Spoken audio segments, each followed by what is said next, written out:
My name's Dr. Dittoe. I'm a veterinarian. Been practicing for 42 years. A lot of horses and cows, and now dogs and cats. I want to thank you all for showing up, and not just showing up for this session, but showing up for this cause that we're all working towards. I think there's nothing more valuable, nothing more important than investing in the minds of our young people.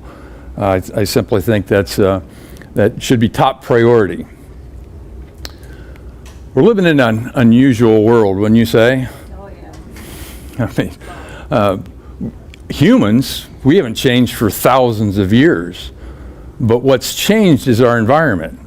Today we live in an environment of information. We're flooded in information, and humans have never been in this situation before. We're 24/7, we're fed information. Most of it's negative. All of it's designed to get you to think a certain way, whether it's the shoes you wear, the car you buy, or the politics you adhere to. It's never been more important in my mind to learn to protect your mind, to understand the mind, to be discerning about what you let in. Albert Schweitzer was asked several years ago, "Dear doctor, what's the problem with man?" And he thought for a little bit, and he said, "Man just doesn't think." The problem is we get overwhelmed with all this information, and the tendency is to back up and just say, enough, I don't want to hear anymore. And we shut it down. Psychologists, psychiatrists, and now neuroscience talks about things that hold us back. And why is it that we shut down? What is holding people back? And the reality is, what holds us back is our self-image. And by self-image, I don't mean self-importance, I'm better than you kind of a mentality. I'm talking about, how do you view yourself? How do you talk to yourself? If you're like me, I catch myself every once in a while saying things to me that if I said to my friends, I probably wouldn't have very many friends. So that's kind of the track we're going to go down. How does your self-image impact your life? How's your self-image formed, and how do you change your self-image? This will kind of set the stage. It's one of my favorite quotes. The great discovery of cause reveals that good or bad, man is actually the arbiter of his own fate, that it's his concept of himself that determines the world in which he lives. We are God's greatest creation. There's nobody that can determine what you and I are capable of accomplishing. First book of the Bible, the first chapter, it says God created man in his own image. In his own image, he created him. Man and woman, he created him. If God's perfect, seems to me that means he's created us perfectly with a perfect spirit, not subject to modification by man. He's given us these bodies. Certainly they're not perfect. Some people have been given Ferraris, some people have been given Yugos, but we've all been given talents and abilities. I love what Steve Bowe says. God's gift to us is more talent and ability than you could use in a lifetime. Our gift to God is to develop as much of that talent and ability as you can in this lifetime. We live on three planes of understanding. We're 100% spirit, we're given an intellect, and we're placed in these bodies. Spirit, that's done. That's a free gift given to us by God. Perfect. Flows to and through us all the time. Our bodies, there's some limitations. I mean, we've all been given talents and abilities, but I wanted to be 6'7", built like The Rock, and pitch for the Cleveland Indians. That's not the talents I was given. So there's limitations. When I talk about this, I always think about a kid that graduated from a high school up by where we're from. Kid's name's Zion Clark. Zion was a wrestler in high school. He's now a world record holder. The thing about Zion was, when he was born, he had no legs. I mean, from waist down, there's nothing. And yet, he's didn't only wrestle in high school, but he holds the record as the fastest man on two hands. He goes around and talks to people today about, don't focus on what you don't have. Focus on what you have and maximize those abilities. The mind. We have 100% control over our mind. Viktor Frankl, who was a Jewish psychiatrist in World War II, was kept in Auschwitz. And he talks about it in his book, Man's Search for Meaning, that he had 100% control of his mind. Nobody could make him think anything that he didn't want to think. And that's actually what got him through Auschwitz. So we're 100% spirit, perfect. We've got talents and abilities, and we can control our mind. What could possibly hold us back? And that's our paradigms. Paradigms are those mental programs that have almost exclusive control over our habitual behavior. And most of our behavior is habitual. Paradigms are formed through habits, beliefs, genetically passed down. It's what you get from mom and dad and grandma and grandpa and their grandma and grandpa. That's why sometimes people will say, gosh, you know what? You remind me exactly of your grandparent. But they're also formed by other people's beliefs, other habits, and ideas. All those things feed in to form those paradigms, and those paradigms reside in our subconscious mind. Paradigms limit what we think is possible. A couple of great examples. Bob Mowad was an author and speaker, and he tells a story about he was at a Toastmaster meeting. There was a gentleman that spoke at the Toastmaster meeting, a very successful multimillionaire publicist. This guy said when he was in high school, he was a screw-off. He didn't like school, he hung out with the wrong guys, oftentimes didn't go to class. And so his mother said, you know, between your junior and senior year, dude, you need to get some options for you. Take the college entrance exam. He reluctantly did so. He took the SAT, not expecting anything. He gets his results back a couple of months later, and he got a 1480 out of a possible 1600. It's a pretty good score. I mean, they get you into most colleges and universities. First thing his mother said was, did you cheat? And he said, you know, I tried, Mom, but they had their seats situated. There's no way I could cheat. So he graduates from high school, goes on to a community college, got into an Ivy League school, got his master's degree, multi-millionaire publicist today. That's not the story. The story is several years after he graduated, he got a letter from Princeton. Princeton does periodic reviews of SAT scores. The year that he took the SAT, there were 13 people sent the wrong score, and he was one of them. He didn't get a 1480, he got a 740. So what's the point? The point was, he thought he got a 1480, which changed his thoughts about himself, which changed his feelings, which changed his actions, and gave him different results. Second true story, Thomas Edison. He was in the 3rd grade. His teacher handed him a sealed envelope and said, Thomas, give this to your mother, and it's for your mother's eyes only. He got home. Mrs. Edison opens up the letter, immediately came to tears. She said, oh my gosh, Thomas, it says here that you are so far above your other students in the class, they're asking me to teach you at home. Years later, Mrs. Edison died, and he was going through her things and came across that letter. He opened it up, and it said, Dear Mrs. Edison, Thomas is slow. We're afraid he's far behind the other students, and I don't have time to commit to him. Would you teach him at home? I submit to you, if that seed of being a loser, that seed of being slow had been planted in young Thomas's head, how much different would our world be today? Paradigms control our self-image. They control the money. They control relationships, success. Weight's a great example. How common is that for a New Year's resolution to, by God, I'm going to lose 20 pounds this year? And you might lose it through discipline, through diet. But if you don't change the self-image that you have as an overweight person, you're going to find that 20 pounds and oftentimes more. That's why people go on diets and they lose weight and they gain it and they lose weight and they gain it. They never change their concept of themselves, never change that self-image as an overweight person. Paradigms have been called a cybernetic mechanism, very much like the autopilot on an airplane or the thermostat in your home. As soon as you deviate from that, you're kicked back. It's explained extremely well in a book by Dr. Maxwell Maltz called Psycho-Cybernetics. Dr. Maltz was a plastic surgeon back in the 60s. He'd have somebody come to him with a facial scar maybe that hurt their self-confidence. When he would repair that, oftentimes he'd see a dramatic change in personality. Other times he didn't see anything. What it told him was we actually have two self-images, one that we project to other people and one that we hold of ourselves. So if our mind is where we have control and 100% control, what's your mind look like? That's the picture I got. When somebody asks me that, I don't know. My brain? No, your brain's not your mind. Your brain is an amazing piece of equipment. It's an electronic switching station that makes a supercomputer look like a toy, but it's not your mind. If I were to ask you what your car looked like, pretty easy to do. You could describe your car, what color it is, what the interior looks like.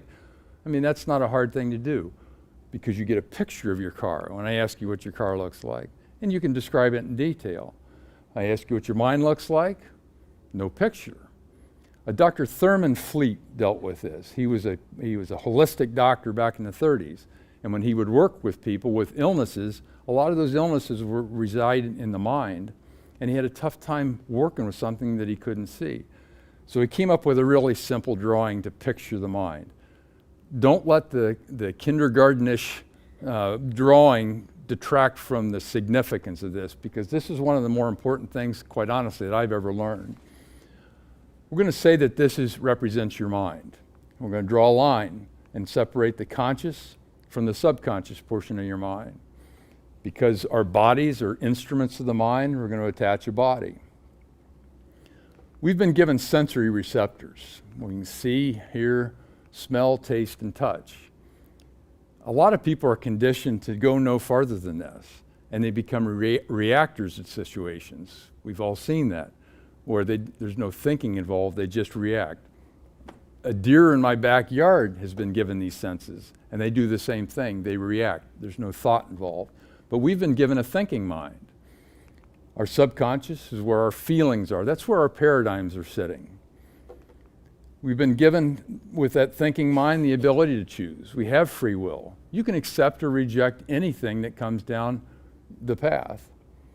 And we've been given tools to do that with, and this is what separates us from all the other animals in the kingdom, is we've been given a mental faculty of will, of perception, reason, memory, of imagination and intuition. The reasoning mental faculty. Somebody says something to you you don't like, you need to get vaccinated. You have the ability to use your reasoning power and say, does that make sense? You can accept or reject it. Perception. Dr. Wayne Dyer talked about this. Change the way you look at something, and oftentimes that something will change. Imagination. Andrew Carnegie said it's the most miraculous, most marvelous, inconceivably powerful force in the universe. Look around this room. Everything that you see has been created twice.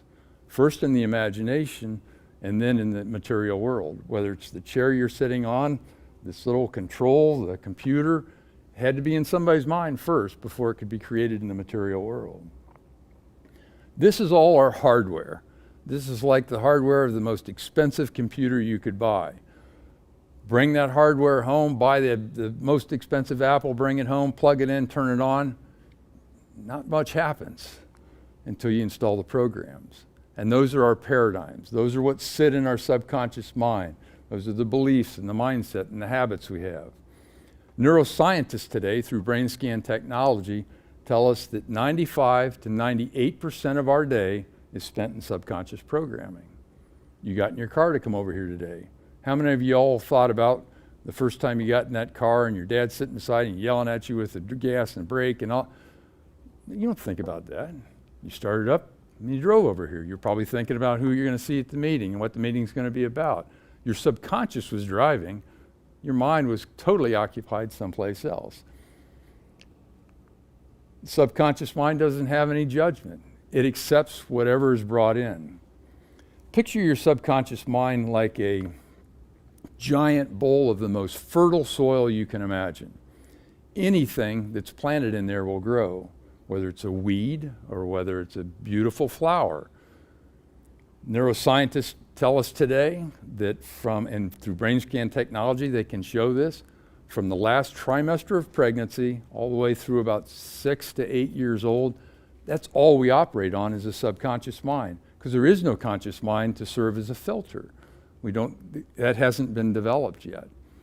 And that's where I want to set up a camp here for just a little bit, because it's imperative that we understand the power of that subconscious mind. Little kids, anything that's going on around them, that's being fed right into that subconscious mind, and those become programs. I had a buddy of mine who was a pastor. Gary was probably 6'7", weighed probably 280, 290. We used to live in a converted barn, and every once in a while we'd get birds in the barn. Deathly afraid of birds. He and his wife were over for dinner one night, and he got a little sparrow that got in the house. He freaked out and went out into his car until we got the bird out of the house. Why? That was a subconscious plant at some point in his life. He didn't have any control over it. And most of our paradigms we operate with today, we didn't have any choice. Those were given to us either genetically or when we were little. Why is anybody afraid of a spider? You can step on it, you're done. But that's a very common fear people have. So when we talk about masking of our children, it's important to know, why are you opposed to it? It's not good enough to say, well, there's a couple of studies out here that show that they're not effective, because they also have a study that might show that it is effective. It's important to understand what that mask represents in a child's mind. It's a fear seed that you plant in that fertile subconscious mind. Example, I had a client in, and we were talking about this. She said her second grader came home from school one day. She comes in the back door and she's got her mask on. So, honey, you don't need to wear that mask, you're home now. And she started to cry. And she said, what's the matter, babe? She said, well, Mommy, the teacher told us if I take my mask off, I could bring something home and kill my mom and dad. I don't want to kill you, Mommy. It's a fear seed that got planted in that subconscious mind. Thank God the kid conveyed that to her, because now she can uproot that weed. How many kids went home that day with the thought that if they mess with their mask, they're going to kill somebody? The psychological harm we're doing to our children, insisting on masks, is incalculable, and I think we're going to see the rewards of that down the road. Vaccination is similar. We've been pounded about how effective the vaccine is, and that's a paradigm that people have today. This vaccinated, unvaccinated war that has taken place now is craziness. The reason this is so important that we understand this and how the subconscious works is because our enemy knows this. If you've ever heard of Yuri Bezmenov, he's an interesting character, and you can Google him and hear some of his interviews. Yuri was a KGB agent back in the 50s and 60s in Russia, was in charge of their propaganda part of the Communist Party. And he talks a lot about this. He said taking over society is not a big deal. It's 4 stages. The first stage, the most important, and the one that takes the longest. The actual process is called ideological subversion. But the first step is you demoralize a society. How do you demoralize a society? You pound them with negativity through media, through the educational system. A demoralized person doesn't have the ability to analyze facts. They lose that capability of discerning lies from truths. A demoralized society, education becomes indoctrination, criminals become leaders, and lies become the truth. The reason I am so passionate about your organization, about what Moms for America are doing, is because of this. The same way paradigms are formed through repetition, emotional impact, and meditation hypnosis, that's the same way we can change paradigms. Moms for America, reversing this course, getting back into schools, teaching things that bringing America back into American schools, that's the only way we're going to combat this. Because when you plant good thoughts, good or bad, the same thing happens, but planting good thoughts in changes that thinking, which alters the feeling, which puts the body into a different vibration, a frequency that triggers action and gives us a result. It's a complicated slide. It's kind of almost messy, so I'm going to simplify it. Our conscious mind it's our thinking, our educated mind, and that's what schools are focused on. We have the ability to accept or reject anything. But the prefrontal cortex is located up here, and that's what's not developed yet in young kids. The subconscious mind is where our beliefs and our values are. It's where our self-image resides. Homeostasis, thank God for that. You don't have to stop and think, oh, geez, I forgot to get my heart beating. That's taken care of. The subconscious controls that. The way we change paradigms is it's through thinking. And while thinking is essential, it's not enough. It has to be emotionalized. Psychiatrists will tell you today that the average person has 60 to 70 thoughts go through their mind every day. We don't emotionalize all those. The ones that you emotionalize, you give power to. And this is something that can be measured. Thoughts are actually little packets of electricity that where we can measure the magnifying capabilities outside. You all heard of the law of attraction. Everybody's heard of that. The law of attraction really is a secondary law. The primary law is the law of vibration. We're a mass of energy. We're vibrating all the time. Everything in this room is vibrating. And this is actually something that can be measured. It's called Kirlian photography. You can introduce a new thought to somebody and actually measure the energy, the frequency that's given off. The importance of that is we attract things that are on the same frequency. That's what the law of attraction is based on. Frequency is just a level of measurement of vibration, and there are actually an infinite number of frequencies. We're going to draw this is just a representation of the number of frequencies that are out there. There are millions of frequencies. Right today, right now in this room, there are thousands and thousands of frequencies going on. There's people talking on cell phones and texting, and there's emails going by, there's television, there's movies, there's radios. All you need is a receptor. If I wanted to hear a radio program, I just dial into the right frequency and you'll get that. All these frequencies are interconnected. They're all connected like the colors of a rainbow. There's no demarcation between one frequency and another.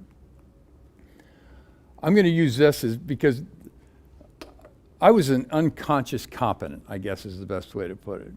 I'm going to use me as an example. This X on the lower side, that was me in undergraduate school. I was on that frequency of being in school, and I knew how I got there because I did the right things. I studied and paid attention and that sort of thing.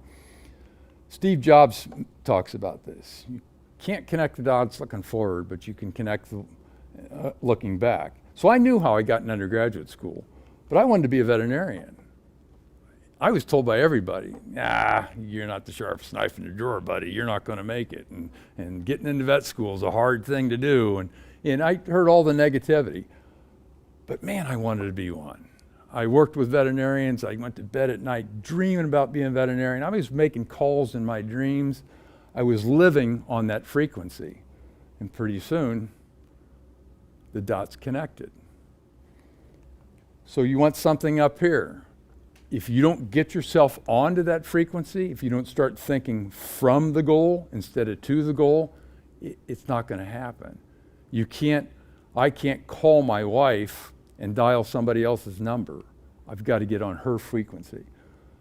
So you forget the process of how you got there, and that thing fades. Albert Einstein, pretty sharp dude. This is what he has to say about it. Everything's energy. That's all there is to it. You match the frequency with the reality that you want, and you can't help but get that reality. There's just no other way.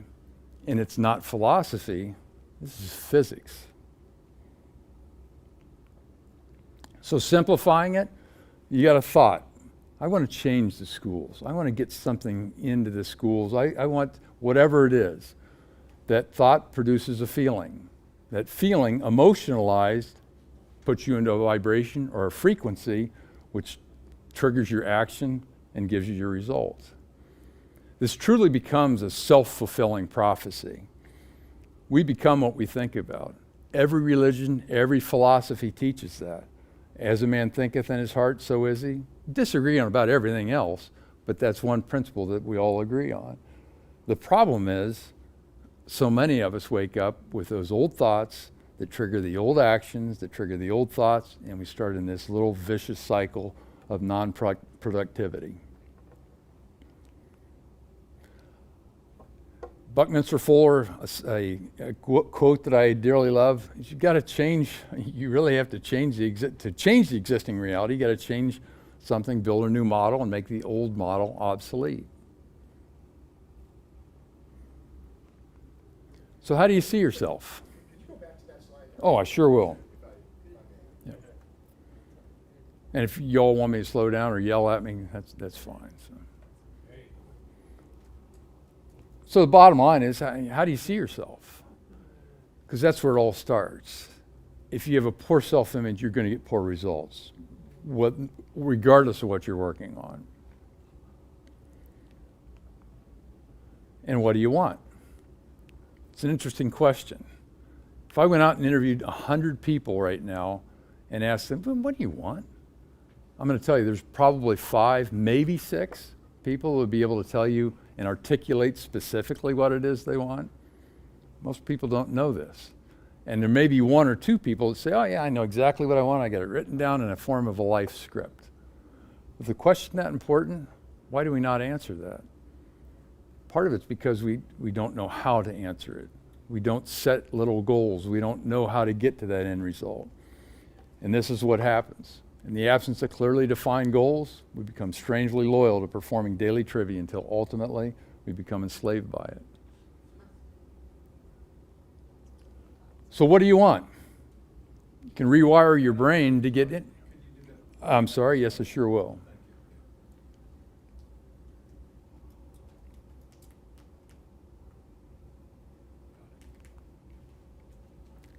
Rewire your brain. You can get anything that you want.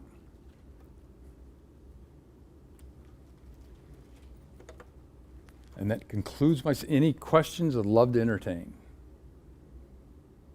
Getting anything you want, I would like to get a copy of your presentation. That's what I want. How would I do that? Great question. I know that Dr. Cole said that they'll be recorded, so Okay. there should be a link. Oh, good, that thank will you. come up on the NSL. I was going to say, I'd love to get it to you. I'm not technical enough to know.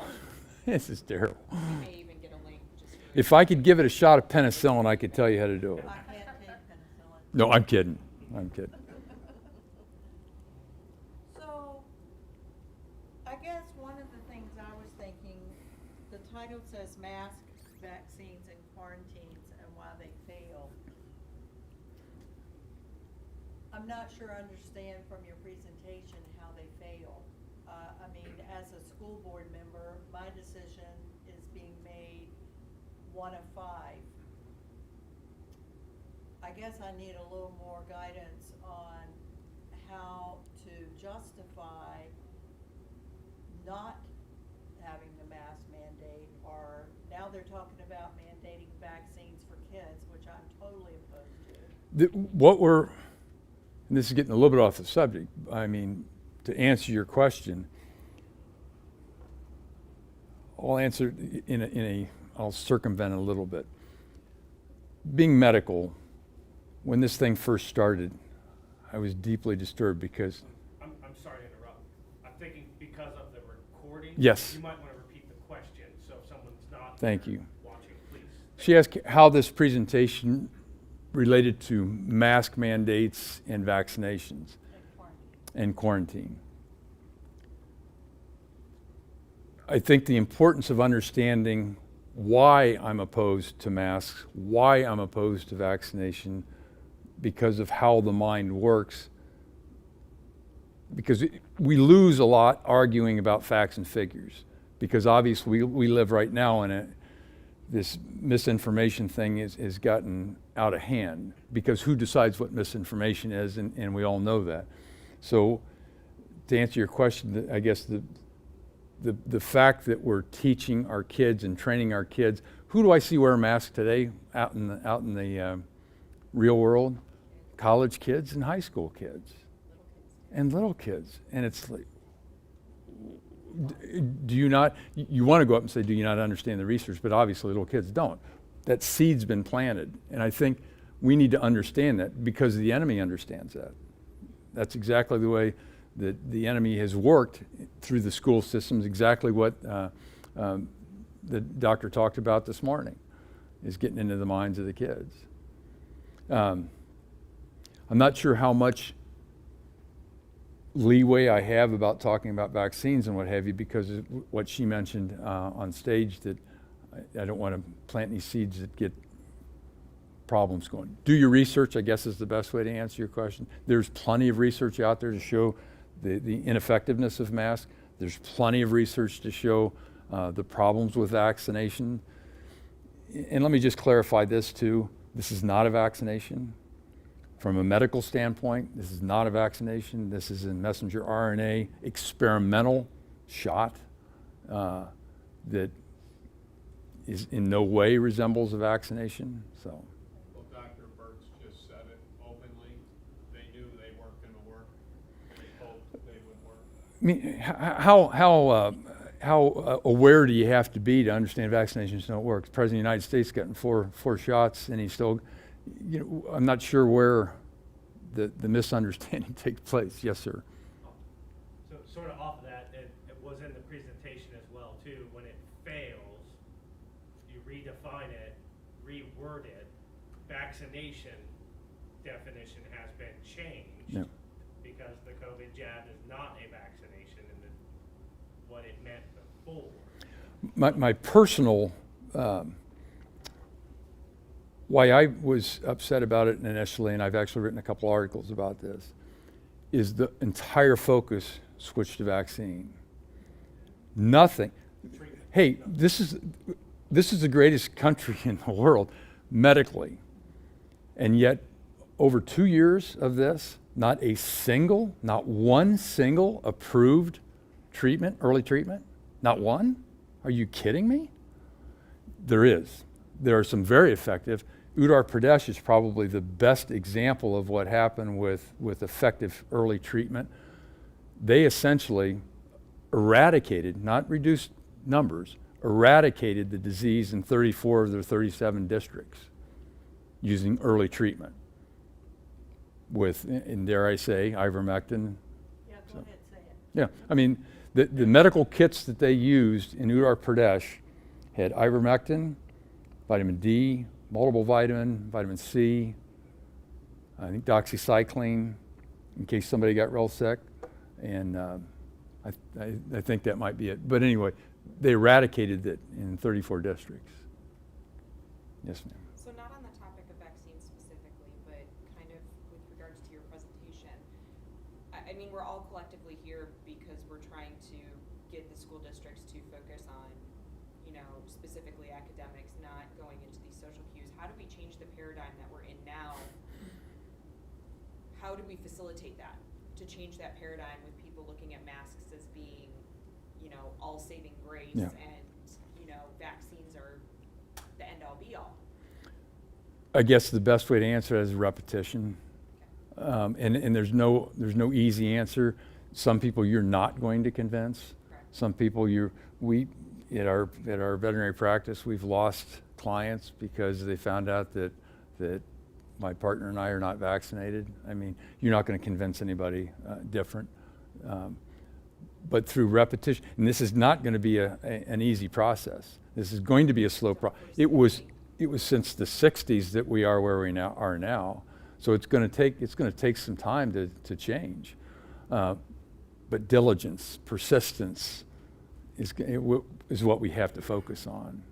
Jim, it might be important to note that the NSPLC has a boilerplate resolution for any school board members. Yep. If they want to use it and adopt to their district, and it confronts masks, and in the state of Ohio, all the pertinent health regulations, and as well as misinformation about vaccines and all the credible information about what Dr. Dittoe has just explained regarding not being a vaccine. Yeah, that's in the and you'll be packet. able to get that through the NSPLC. I think when their website is up. I was going to say off of that, I think probably another question would be, what are suggested places to go to find research that can be trusted? Good point. And personally, I think the number one best site to go to is flccc.net. It's the Frontline Critical Care Doctors. They have, the studies are on the site. There's protocols on the site, both post-vaccination protocol, and those are changed almost on a weekly basis. So they're staying up in front of the battle. But They have protocols for post-vaccination, for early treatment, for post-COVID. I mean, all that is there. All the research is there. Just an interesting side note, the work that was done over in Uttar Pradesh. This all started in April of 2021. Uttar Pradesh is in India, a poor country, had an explosion of the Delta variant. There were 383,000 cases as of April 2021. And the World Health Organization, in conjunction with our CDC, assembled health teams, over 90,000 volunteers to go out into the villages and test and treat. They test the person. If they're positive, they gave a kit, a medicine kit, along with all the people in the household. These medicine kits were kept secret. It was only an MSN reporter back in August then discovered what was in the kits. Why did they keep them secret? Because it was $2.65 for a kit. But they reduced 383,000 active cases in April to September 120. What bothers me? How many lives have we sacrificed? I mean, that's what gets people need to be in prison over this. People need, this is, in my estimation, this is nothing short of mass murder. I don't know how else, I can't paint it with a more flowery, it doesn't work. Pfizer stands this year $100 billion profit in 2022. So why $2.65, $100 billion profit? You tell me. Well, and they're also making money off the treatment of the side effects that the shot has caused. Yeah. So it's triple fold. How many other politicians have stocks in pharmaceuticals? In addition, how many politicians are on ivermectin? My husband There's about actually- 75% of them. My husband actually works out of Japan. He's a corporate pilot for a real estate gentleman in Tokyo. But I think last fall, Japan actually was thinking about sending ivermectin to every household for COVID. And they're like, they fall in line there. It's a different culture. But he's there right now, and he was asking the crew, because all of the crew works out of Japan but him and his co-pilot. And he was like, can I get some ivermectin? And so they're like, yeah, if you go down to the pharmacy, you can probably get it. Some pharmacies will only save it for people who are over 60, because it's pretty much, COVID is, it's resurging. But it's very interesting how different and open. Yeah, there's light at the end of the tunnel. New Hampshire now and Tennessee both have over-the-counter ivermectin available. Oh, wow, that's awesome. Yeah, and but they're the only two states. At one point, as a veterinarian, we couldn't order ivermectin Yeah, I know. for our cattle. I know. You couldn't find it anywhere. They pulled it off shelves. One of the other issues, and I don't know how this can be, I understand all about the paradigms and changing the thinking, but what the battle is that I've come to recognize as a school board member is the local health department collaborating with the school, and there is money in there that the health department is getting for every procedure they can get the school to participate in. So how do you end that? That's a great question. I wish I had a good answer. I'd be famous if I had that answer. I don't, because when you get money involved, Right. Boy, it muddies the waters big time. So, some things are more important than money. What profit a man if he gained the whole world? Yeah. So, But I mean, we can go all the way back to when we pulled God out of schools. The whole, all bets are off, and that's part of the problem. Is we've lost our moral ground. We've lost our moral way. So your question's a good one, and I get money out of it. But how do you do that? I don't know, because when that gets introduced, boy, a lot of things change. I mean, if you were a Pfizer exec, how do you stand in front of the Lord and say and justify your position? I don't know. I mean, it's You're godless. yeah. I mean, Yes, sir. I think one of the things, Doc, how to make a change or improvement is to apply the Matthew 18 principle. You go to their private, say, I'm concerned about what you're supporting or what you're doing, and give them a escalate it. You publicize it. You agitate the public. Social media, whatever. Give them a week or so to prove a change. If they don't do it then you take them to court. Yeah. That's what the left doesn't want. We need to apply lawfare with them like they do with us. You gotta take them to court. Yeah, thank you. I appreciate it. And I think this organization is a great place to, this is what needs to happen. It's got to come, we talked about it out in the hallway, it's got to come from ground up because it's not going to come from top down. That's guaranteed. So again, I want to thank you guys for showing up. And I don't mean just showing up to here, but I'm showing up for the organization because that's what it's going to take. We have to do this together, and the more organizations that we invited to this, hopefully people understand that this is a larger network idea, is that Turning Point, CCB, all these sponsors of table, people that have tables, we're all involved in this fight, and we need more soldiers, but litigation's key, the information is key. You're saying some people you just can't, and Dr. Myers was saying that, you'll just never convince them that this agenda that they're on is wrong. So let's move around them. Yeah. And let's go to the next person who may be listening to us, and that's what we have to do.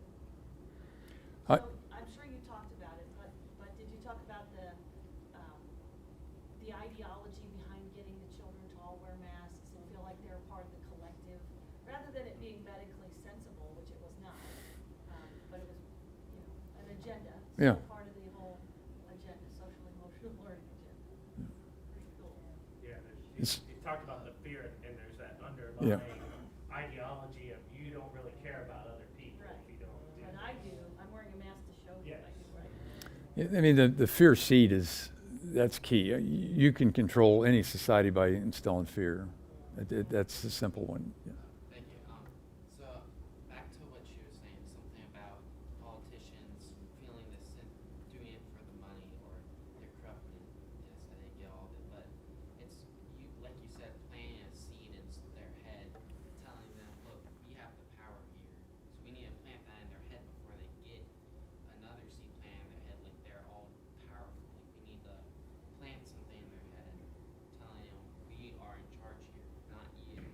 So you listen to us, and we don't listen to you. And that's what it's all about. It's the second they get, even before they get into office, we need to remind them who's in charge, Yeah. not them. We're hiring you. We're your boss. You're not our boss. It's great to hear that come out of the mouth of a young kid. I tell you, yeah, that's inspirational, buddy. Because if you don't, you get the opposite. Yeah. Jim, how did the two states get the opportunity to sell ivermectin? They worked with legislators. Actually, Dr. Pierre Corey and Dr. Paul Merrick were both.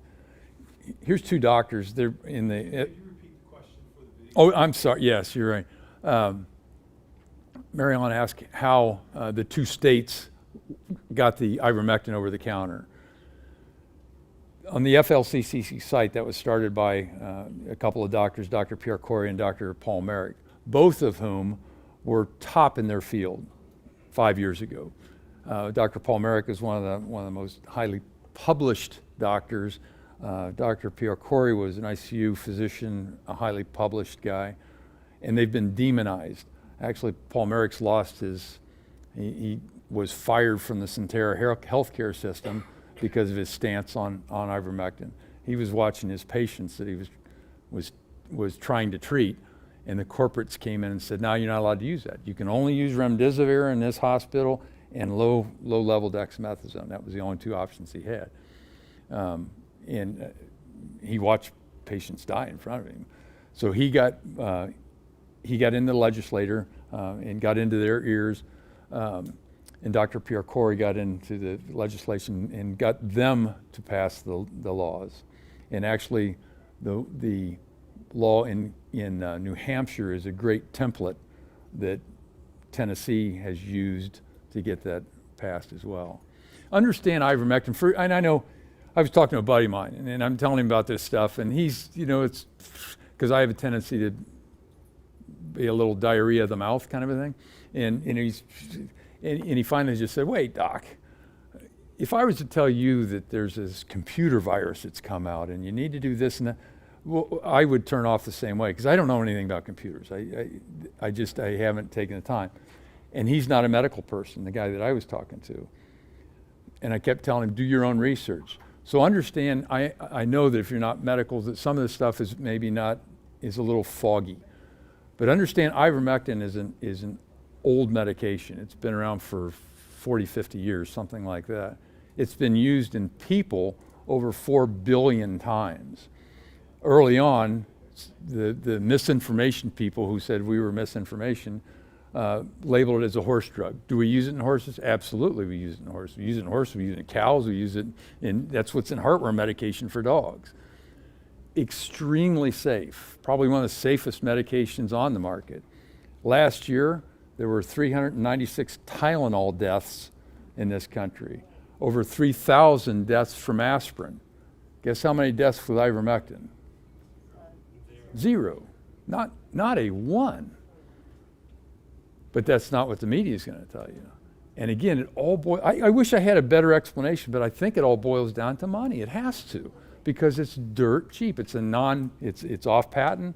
It's easy to use. It was easy to get. I mean, until they yanked it off the shelves at the livestock drug places. But Thank you. okay, thank you.